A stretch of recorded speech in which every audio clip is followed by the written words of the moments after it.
Hey y'all, welcome back to Scrolling with Nette. We are on episode 7. Thanks for tuning in every Monday, 3 p.m. New episodes drop. Be sure to turn on your notifications. Make sure you subscribe, and let's just get into the conversation.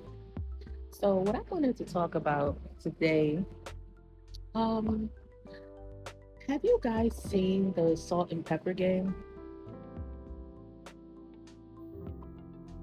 Excuse me, I am drinking sidebar. I am drinking a peppermint hot chocolate. Uh, like, listen, I added a little bit of coffee in it. So is that a peppermint mocha? I don't know, but yeah. So my bad. But yeah, the salt and pepper game. It like consists of I don't know how many men. Don't get me to lying, but it's a group of men. I'm gonna say about 8, maybe more, and they like walk in a straight line into establishments. And my thing is, how did that even come about? And these are men in like their 40s and 50s. And yes, they are gray, hence the name Salt and Pepper Gang. But I've just been seeing on TikTok like the men just walk in a straight line and they walk in bars. So I'm assuming they get booked. But then my thing is, how do they even split the funds? Like, what is the price? Like, they can't be doing this for free, right? But it's been a thing. And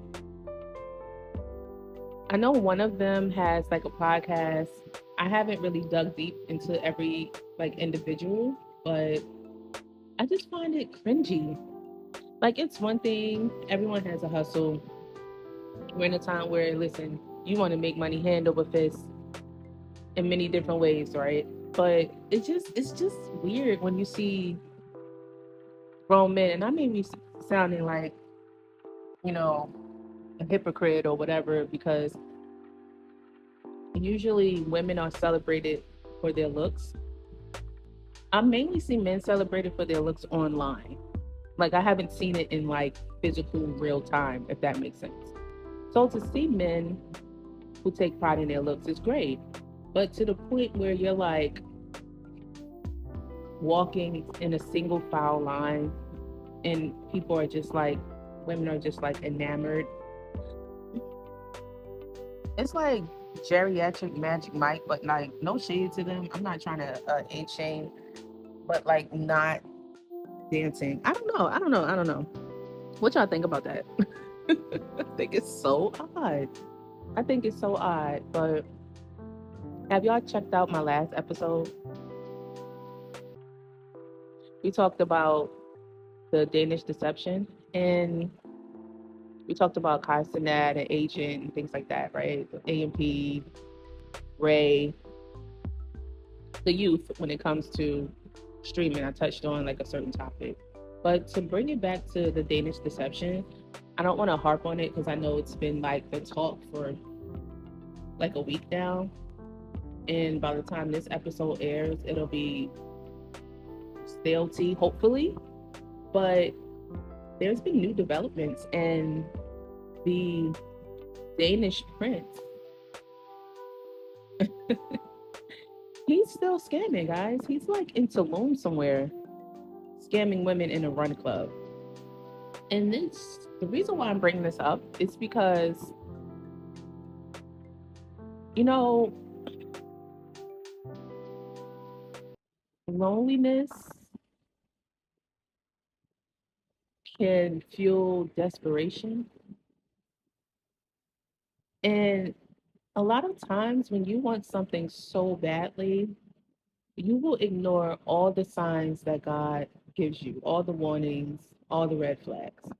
I've been there, not to the point where I was lonely, but I remember being in my 20s and a guy approached me, and I kid you not, I heard the Lord clear as day say, "Don't entertain that man."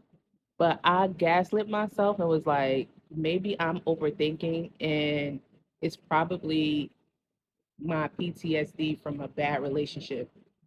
So let me just brush off the quote unquote fear and entertain this man. No, it was not fear. It was literally the Lord, like, girl, look, no. And the reason why I know it was the Lord telling me that is because throughout that whole ordeal, I was getting dreams, warnings from other people that did not even know this man. Like, things were being verbalized to me. And I had gotten to the point where it was like, well, God, you're taking too long. So I'm just going to go ahead and entertain this man.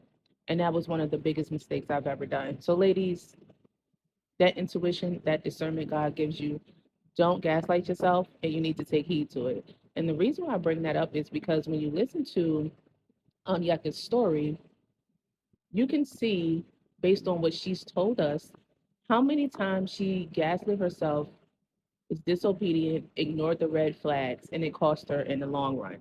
No pun intended, right? But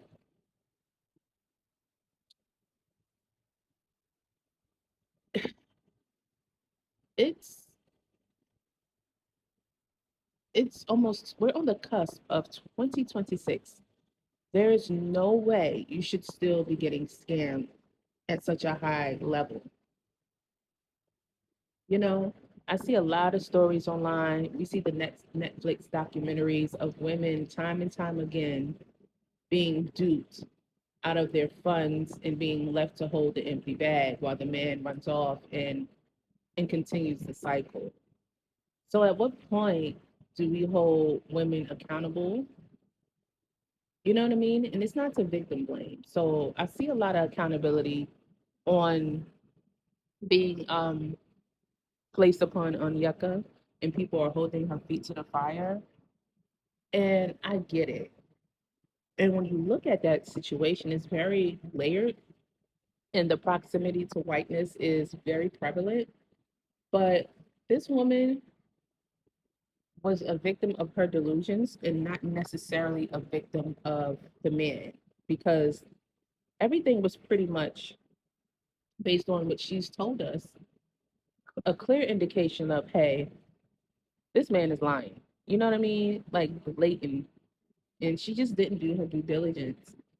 So when people are saying, like, oh, she's Nigerian and she got scammed, her Nigerian roots, based on what y'all saying about Nigerians now, I don't think every Nigerian is a scammer. Let me just put that out there before y'all jumped in my comments. But she too did not well, no, I wouldn't say she did not. She did. She displayed the ability to have that fraudulent mindset. And allow me to explain. When she got to the point of traveling and starting this roaming realtor series, it lets me know that she wanted to have that interracial couple lifestyle and profit off of it. So they both were washing each other's hand. It's just that he was rinsing his and she wasn't rinsing hers. You know what I mean? Like, this man knew what this woman wanted and how he picked up on how much she wanted the fairy tale. So much so, he told her he was a prince. And what has Disney taught us? Prince Charming will come and sweep you off your feet. So we like, well, she wants a fairy tale that bad. I'm going to tell her she was a prince. And she knew at some point in time that this man was fraudulent, and she continued on to keep up appearances. Does that not make her fraudulent too? It gets so deep, but I know by now it probably came across your timeline, and it's like a 29-part series, but I did not sit and watch all that. So let's not assume that I did. I just listened to the cliff notes. I maybe watched 2 videos of Onyeka's, and I clocked out. And I was like, yeah, no. But yeah.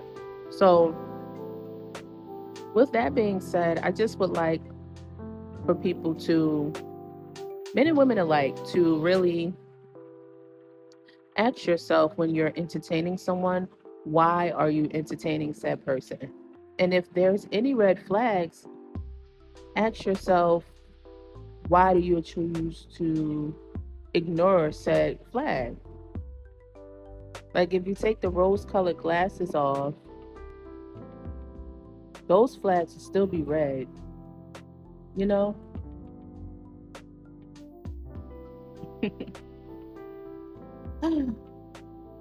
Y'all, it's Christmas time. Christmas time is right around the corner. Like right there. Like you could look, stand on your front step. It's right there.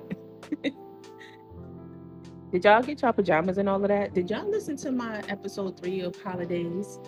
Like, are you putting the holidays into practice? Like, are you going to the Christmas villages and all that?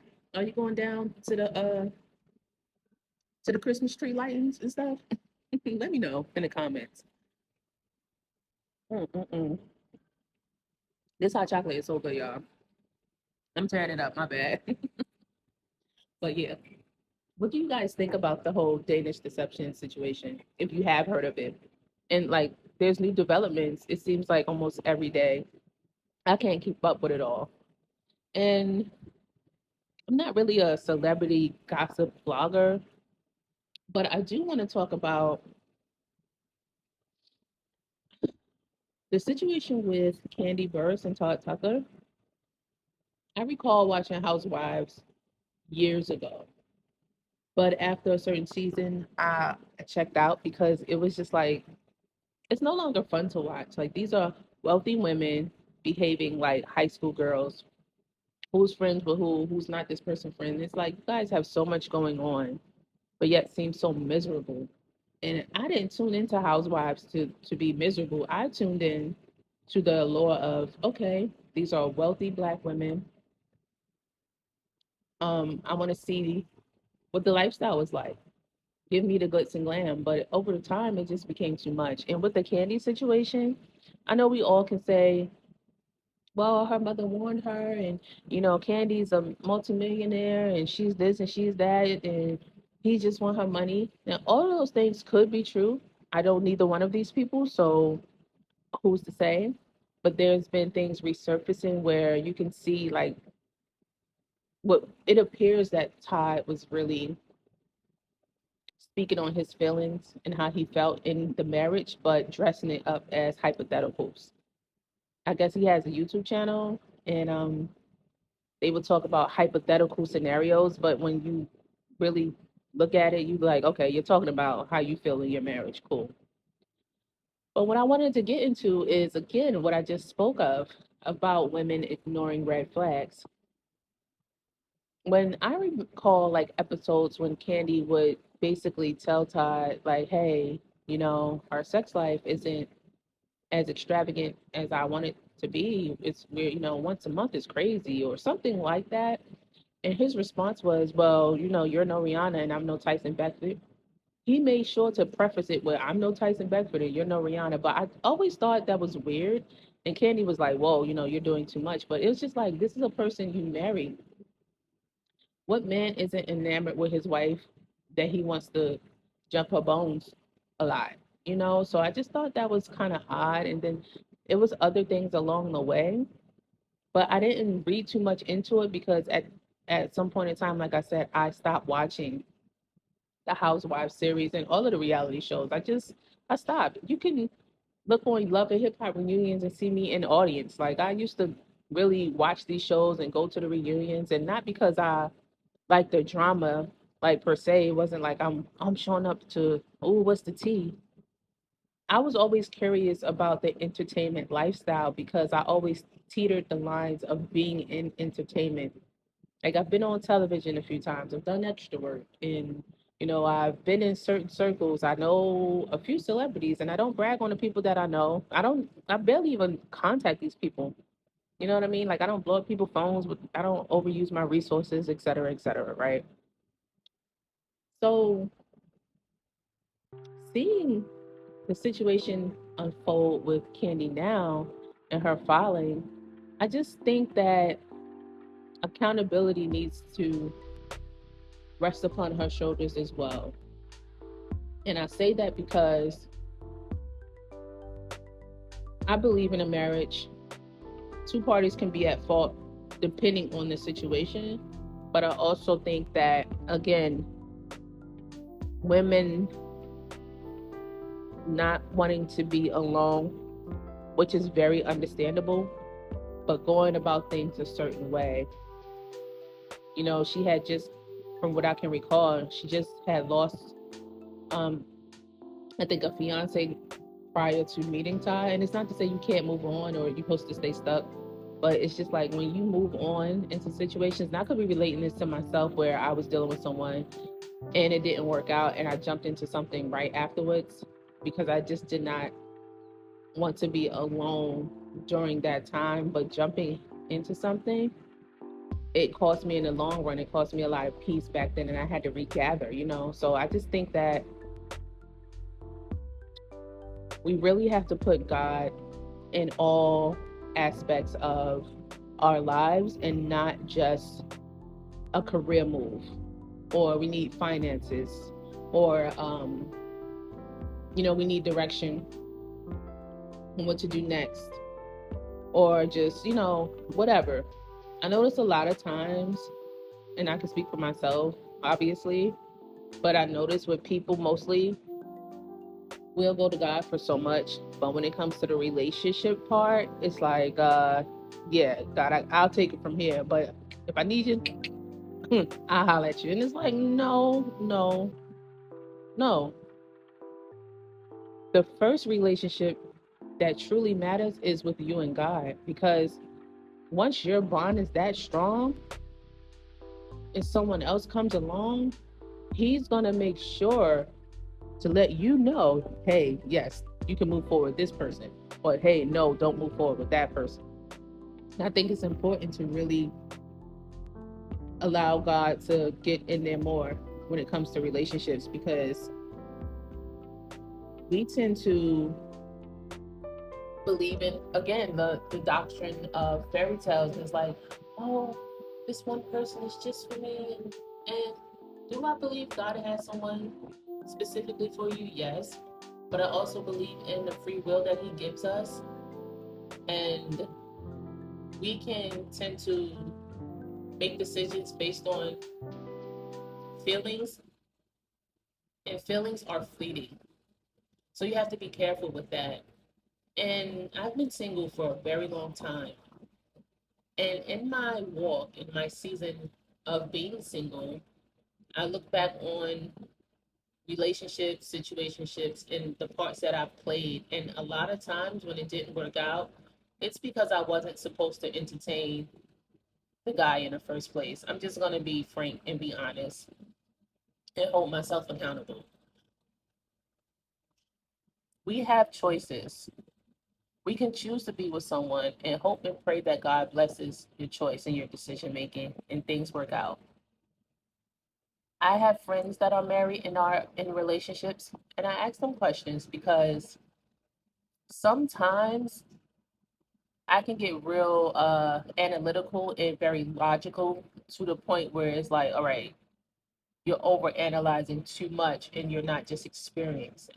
So I had to find balance in that. So it's good to surround yourself with people who are in relationships, who are married, who can really give you insight. But my problem was I wanted to obtain as much knowledge as possible.